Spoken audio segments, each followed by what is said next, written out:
Amanda sebenarnya seorang simpanan.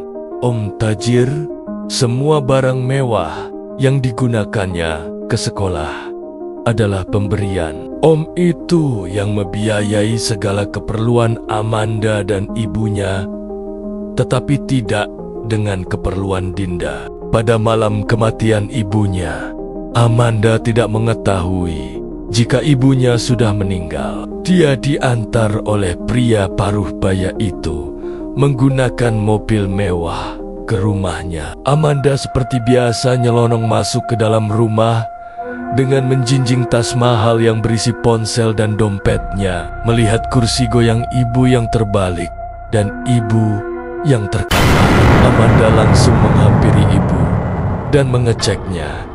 Ibunya sudah meninggal. Baru saja selesai mengecek ibunya, Amanda dikagetkan dengan suara tawa yang mengikik dan bayangan yang melintas dari ruangan atas. Merasa ibunya dicelakai orang lain, Amanda menaruh tasnya di meja langsung menuju ke dapur untuk mengambil pisau dan mengejar bayangan itu ke ruangan atas. Amanda membentak bayangan itu dan mengancam akan melukainya dengan pisau. Kalau berani turun sini loh. Amanda mengejar bayangan itu karena tidak tahu arah larinya bayangan itu. Amanda memulai mengecek dan membuka pintu kamarnya terlebih dahulu. Tetapi kosong, tidak ada siapapun di kamarnya. Amanda berbalik ke kamar Dinda sambil menghunuskan pisaunya karena tercium bau amis menyengat dari kamar Adinda. Betapa kagetnya ketika membuka pintu kamar Dinda. Amanda melihat hantu Dinda yang menempel di dinding kamar, memandang ke arahnya dengan tersenyum seram. Amanda langsung berlari menuruni anak tangga sambil memegang pisau, mengambil tas yang tadi ditaruhnya di atas meja, dan langsung berlari keluar rumah. Amanda berlari sampai ke jalan raya sambil memasukkan pisau yang dipegangnya ke dalam tas yang dibawanya. Kebetulan taksi lewat. Amanda langsung memberhentikan dan naik di taksi itu. Pengemudi taksi sempat menanyakan arah tujuannya, tetapi Manda hanya menjawab kemana saja asal jauh dari rumahnya. Dibawa berkeliling tanpa tujuan, tidak sengaja taksi itu melewati sekolah. Manda melihat Salman masuk di sela gerbang sekolah yang terbuka. Amanda langsung memberhentikan taksi itu, membayar argo, dan mengikuti bayangan Salman masuk ke dalam sekolah. Mencoba mengikuti jejak Salman, ternyata Salman menghilang dari pandangannya. Amanda mencari Salman sambil memanggil-manggil namanya. Man, Salman, lu kemana sih?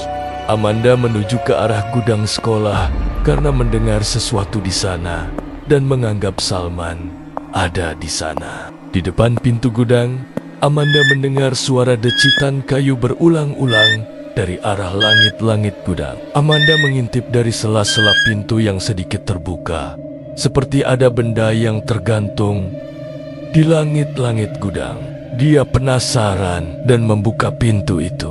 Amanda kaget dan berteriak karena melihat hantu Siswanto yang berwajah pucat tergantung berayun-ayun di langit-langit gudang itu. Amanda lari ketakutan, menjauhi gudang itu, dan terus berupaya mencari Salman sambil memanggil-manggil namanya. Amanda berjalan menuju kelasnya, berharap Salman ada di sana. Berjalan cepat menuju kelas yang kosong itu. Ketika sampai di depan kelasnya, Amanda membuka pintu kelas dan di bangku yang pernah diduduki Winasih atlet renang, Amanda melihat ada siswi yang duduk melipat tangannya dengan wajah menempel di lipatan tangannya seperti orang yang sedang tertidur di meja sekolah dalam keadaan basah kuyup. Hai, ngapain kamu di sini malam-malam? Ketiduran ya? Lihat Salman kesini gak? Tanya Manda yang lupa bahwa sekolah sedang diliburkan. Tidak ada jawaban. Amanda mendekati siswi itu dan mencoba membangunkannya. Setelah beberapa saat, sosok itu bangun, mengangkat kepalanya, Amanda kaget, bukan kepalang, karena yang dilihatnya adalah Wina. Wina, bukannya kamu sudah mati? Amanda tersadar, lari keluar kelas sambil menjerit histeris. Dia terus berlari sampai ke ruang guru. Di sana dia melihat lemari dan memutuskan masuk ke dalamnya untuk bersembunyi. Di dalam lemari, Amanda mengeluarkan ponsel dari tasnya dan mencoba untuk menghubungi Salman. Salman sebenarnya sedang tidur di rumahnya bermimpi indah. Dia bermimpi sedang makan malam romantis dengan adinda pujaan hatinya. Mereka berbincang-bincang mesra layaknya dua sejoli yang sedang berpacaran. Di mimpi itu, Salman menyatakan perasaannya kepada Dinda, tetapi Dinda seperti memberi kode. Aku juga sebenarnya suka sama kamu, tapi maaf ya, gak bisa sekarang, tapi secepatnya kok kita bisa sama-sama, kata Dinda di mimpi Salman. Karena ada suara panggilan telepon, Salman pun terbangun, lalu mengecek ponselnya, melihat panggilan masuk dari Amanda dan mengangkatnya. Halo.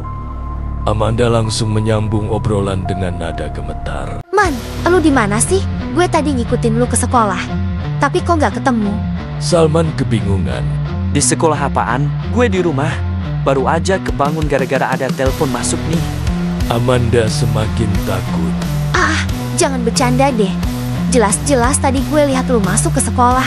Gue juga mau cerita sama lu. Nyokap gue juga meninggal. Gue juga ngeliat. Sebelum Amanda menyelesaikan ceritanya, Salman langsung memotong pembicaraan. Hah? Nyokap lo meninggal? Ya udah, lu di mana sekarang? Biar gue jemput. Amanda yang ketakutan langsung menjawab Salman karena merasa ada pertolongan. Gue di sekolah. Di ruang guru ada lemari gede. Nah, gue di dalam. Lu cepet kesini. Gue takut. Salman mencoba menenangkan Amanda. Ya udah, pokoknya lu diam di situ, jangan kemana-mana. Gue kesana sekarang. Salman langsung berangkat ke sekolah, menggunakan motornya untuk menjemput Amanda di sekolah yang sedang diliburkan. Setelah berhasil menghubungi Salman, Amanda memasukkan kembali ponselnya ke dalam tasnya dan mengambil pisau yang tadi dia simpan di tasnya untuk berjaga-jaga. Menunggu di dalam lemari, Amanda mendengar suara-suara temannya yang sudah meninggal memanggil-manggil namanya dengan suara-suara yang menyeramkan. Amanda, ayo ikut kami.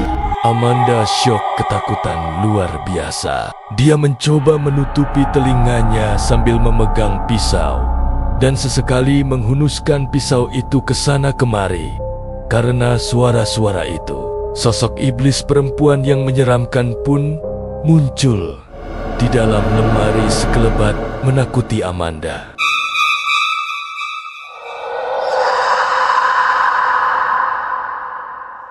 Dengan suara yang menyeramkan, sekelebat lalu menghilang.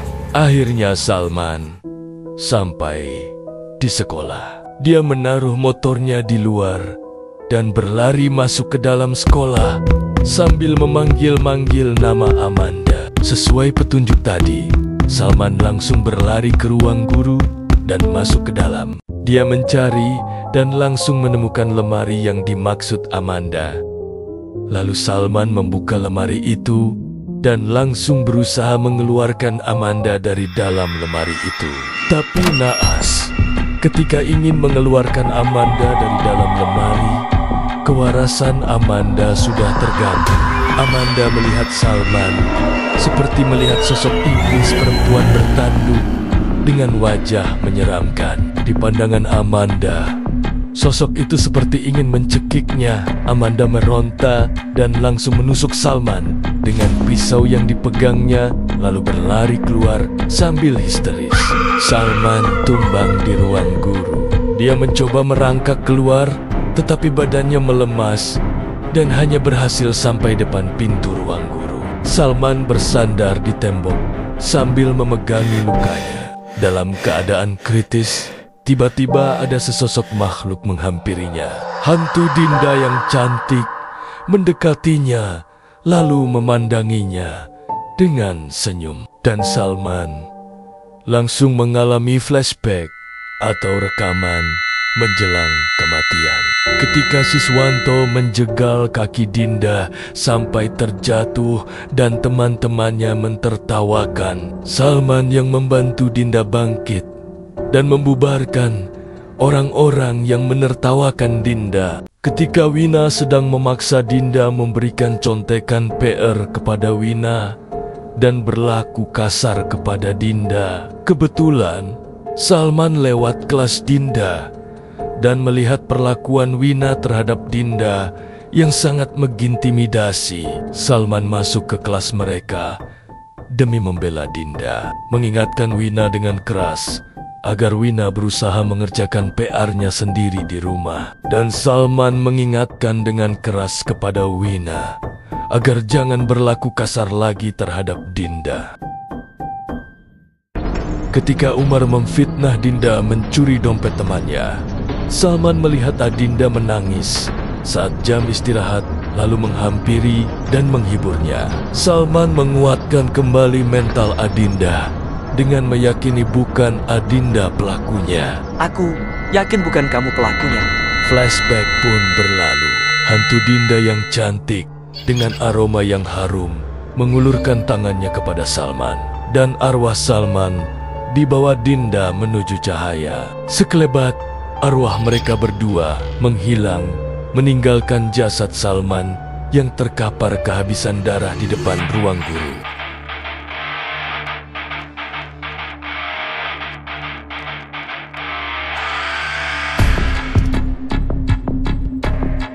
Amanda terus berlari. Hantu Adinda yang menyeramkan semakin marah karena kematian Salman, lalu mengejar Amanda tanpa henti. Sesekali, sosok iblis perempuan bertanduk itu pun muncul untuk meneror Amanda. Hantu Dinda yang menyeramkan terus meneror Amanda tanpa henti, teror yang bertubi-tubi. Aroma amis yang sangat kuat disertai kemunculan hantu Adinda yang tanpa henti muncul di setiap sudut, membuat Amanda sulit untuk mengambil nafas.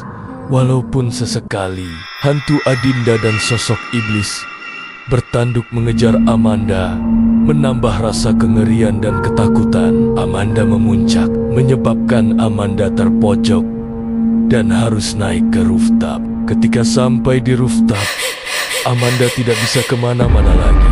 Hantu Adinda yang marah berwajah menyeramkan langsung mendekat dengan cepat ke hadapan muka Amanda, menunjukkan muka yang sangat marah. Lalu hantu Dinda berteriak di hadapan muka Amanda. Flashback atau rekaman kematian pun terjadi ketika di rooftop di hari saat Adinda terjatuh. Sebenarnya Wina, Umar dan Amanda juga berada di sana. Amanda marah besar ketika Dinda bertanya tentang foto itu kepada dirinya dan kedua temannya.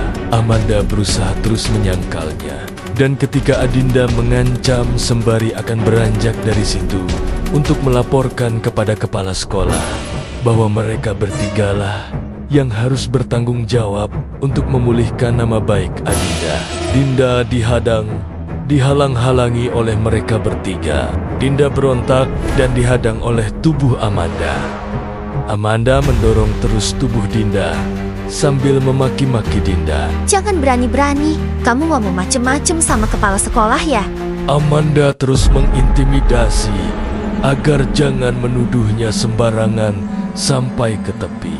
Lalu Amanda yang lepas kontrol mendorong Dinda sekuat tenaga sampai Adinda jatuh. Mereka bertiga langsung berlari turun seakan-akan tidak terjadi apa-apa. Tinggalkan sosok iblis perempuan yang tersenyum menyeramkan di atas rooftop. Setelah flashback terjadi, mata Amanda yang sudah memutih berjalan pelan ke tepi rooftop dan loncat begitu saja Di tempat yang sama saat dia mendorong Dinda, Amanda mati dengan kondisi yang sama persis dengan apa yang dialami Adinda.